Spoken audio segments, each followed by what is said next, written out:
Hi, welcome to my eclectic channel. My name is Agnes and I make videos for fun. On this seasonal January day, I want to talk about how I get through the winter. As a bit of background, I live in the Northeast United States.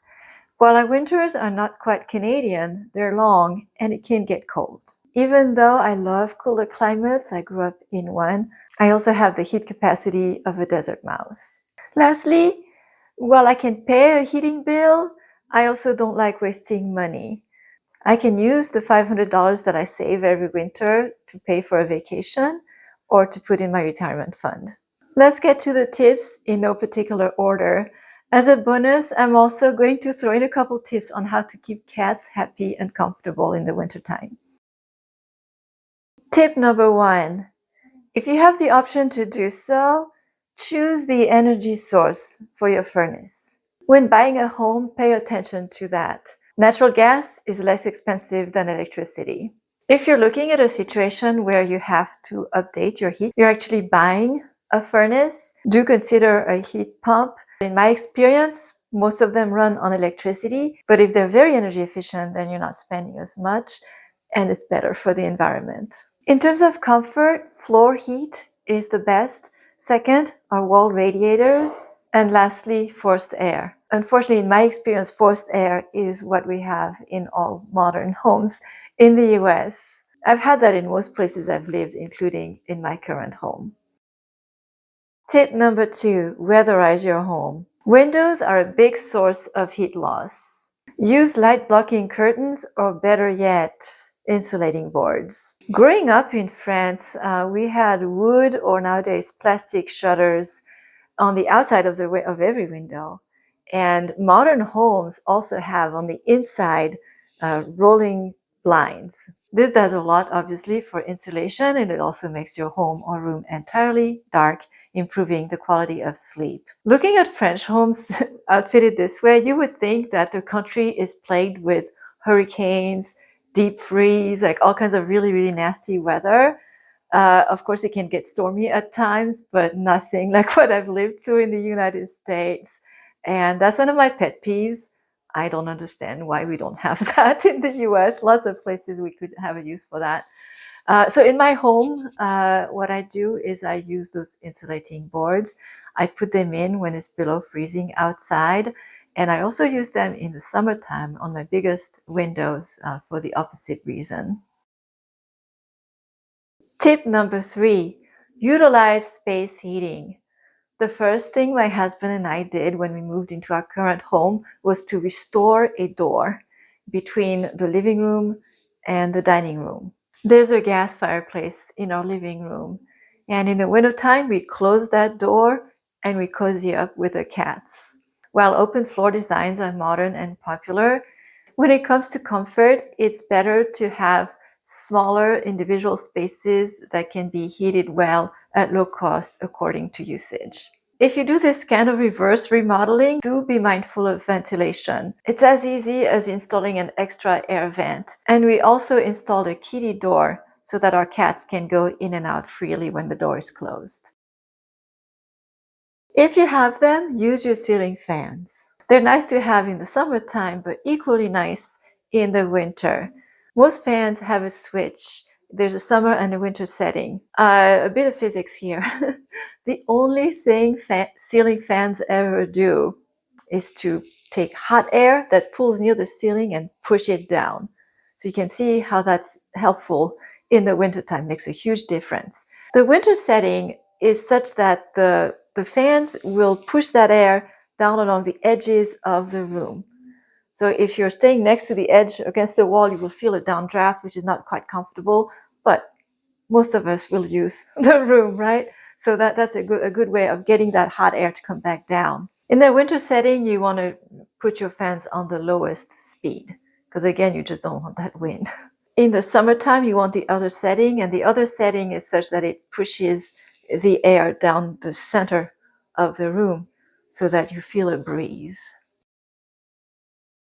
Tip number 5, strategize when to run your furnace. You can get a very affordable programmable thermostat, and it's not too hard to install yourself. Of course, nowadays we have thermostats that will talk to your phone. I set my furnace to the minimum setting at night, and that is a horrifying 45 degrees Fahrenheit. I will talk about how that's manageable in a later tip.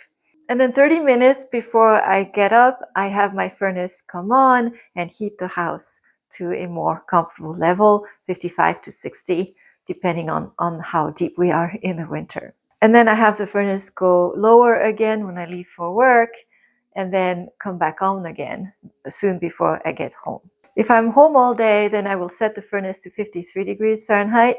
That was scientifically calculated so that when I come out of my heated nest, my hands don't get cold. And if I need it, if I'm out and about in the house, well, I need the heat. I turn up my furnace. So now maybe some of you are worried about the cats. Tip number 6. You do not need to heat your entire house to 72 degrees to keep cats comfortable. Yes, they're originally from Africa, but they will find their comfort. I provide ample, warm, and enclosed bedding throughout the house. They will often stay in the heated nest, but sometimes they disappear. And then I will find one asleep in my closet among my sweaters. I check their ears, and they're warm. Trust your cats to get comfortable.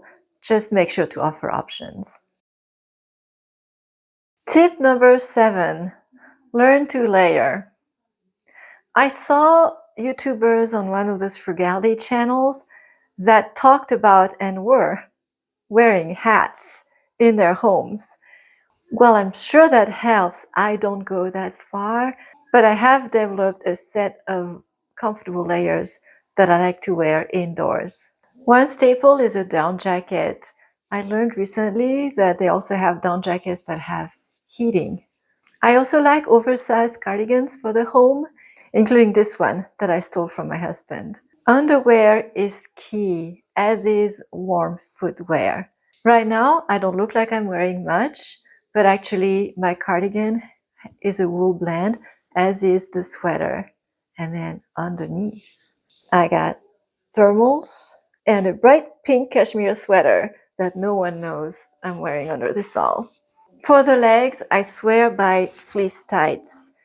I wear skirts through the winter. I don't care how cold it gets. I'm a skirt person. There are ways. So fleece tights is one. That's a modern invention, a wonderful modern invention. It's maybe a couple decades old. I discovered them recently.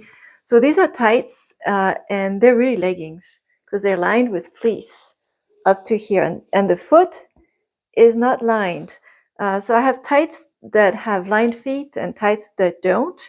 I like those nude ones where the feet are not lined because I wear these like until April. And then I will wear heels with them and my little summer skirts. And no one knows that I'm actually keeping my legs really warm. And then I like to wear socks on top, knee highs. These go over the knee and then they go in my winter boots. So I've got my fleece leggings and the socks on top. Tip number 8. This is a little niche, but I put heated soles into my slippers, and when I sit down to work at my desk, I'm plugged in. This just feels so wonderful. I have poor circulation, and as I got older, it got worse. My extremities do not register on infrared cameras. There are other options. You can also go with heated socks, but I find insoles more versatile. Tip number 9, still in the heated accessories department, get a heat pad for your bed. A heat pad, not a heated blanket. The pad goes on your mattress under your sheets, and it's a lot more effective than getting that heat from above. I turn mine on to warm up my bed in the evening, and I leave it on while reading, but I shut it off before going to sleep because otherwise I wake up an hour later just sweating. Tip number 10. This one is out there, but not as far as out as I thought because you can buy something at Walmart. And that is the tent. My husband is originally from South Korea, and that's where he got that idea. Over there, people often sleep on heavy blankets on the floor that they fold up during the day. So it's not too hard for them to deploy their bedding at night inside of a tent. If you get your heat pad, you really have your heated little nest. So like I said, that might sound like way out there, but think about what people used to do in the old days in those big castles. Kind of what we have now, if you think about it. Those big spaces that are just so much harder to heat. What they would do is they had beds with heavy curtains around them. That's actually my dream. Like if one day I'm very wealthy and I end up in a back mansion with a huge room, cathedral ceilings, I'll get myself a queen's bed. What you can find at Walmart for the modern Western setup is a tent that has the size of your bed. 10 tips for staying cozy in the wintertime. Thank you for watching. If you enjoyed this video, don't forget to give it a like, and I look forward to seeing you in the next one.